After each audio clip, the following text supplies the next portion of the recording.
Well, good morning, everybody. Welcome to week 4 of our healthcare quality management class.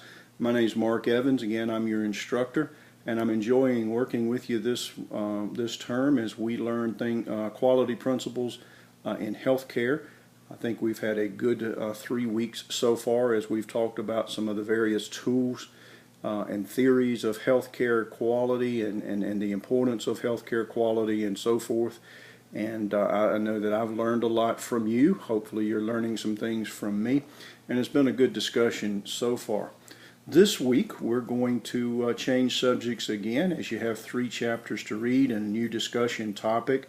To this week we're going to be talking about collecting data.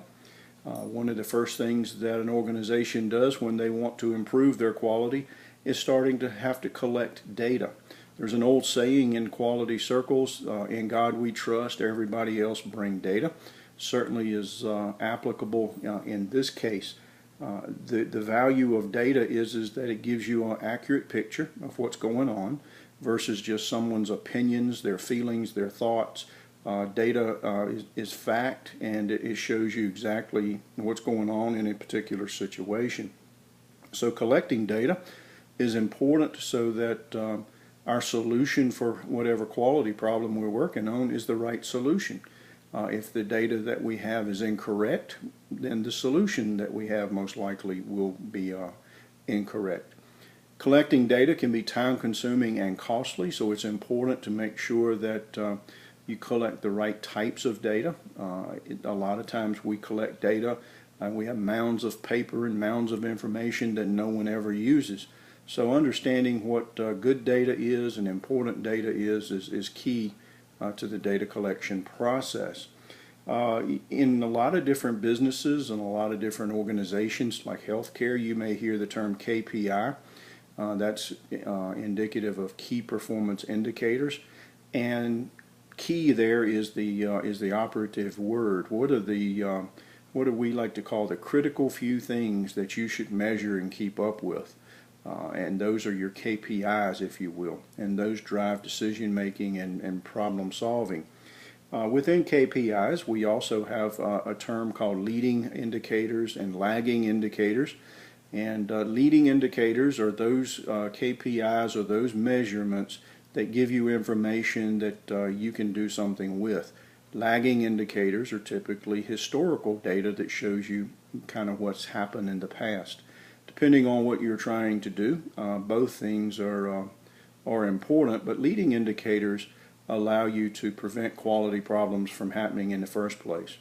And in the healthcare world, an example of a leading KPI may be a heart rate monitor. The heart rate monitor is giving you accurate information right up to that second of the heartbeat of an employee, or a patient, I should say. And if something goes wrong, it alarms. That's leading indicators. That's giving you time to work on something, to make a change, to make an adjustment, or what have you.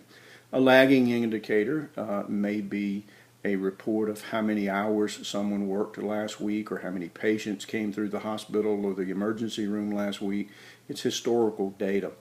You can see that both are important, but leading indicators again allow us to work on problems quickly and to try to head off problems. There's an old story in the statistical classes that we used to take to give you an example of what's the difference between leading and lagging.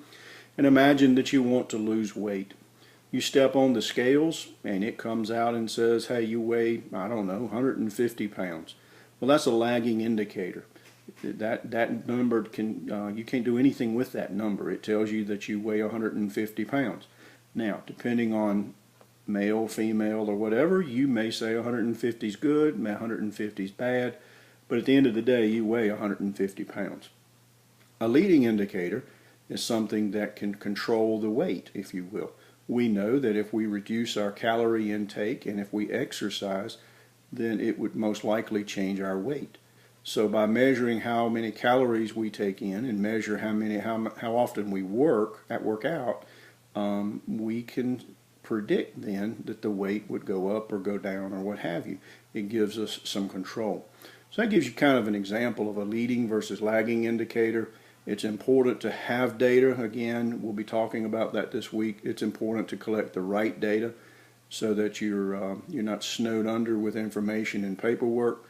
It's important to have the right data so that you're working on the right problems. So we'll be talking about all of that this week. I hope that you'll enjoy our conversations. I'll see you in class.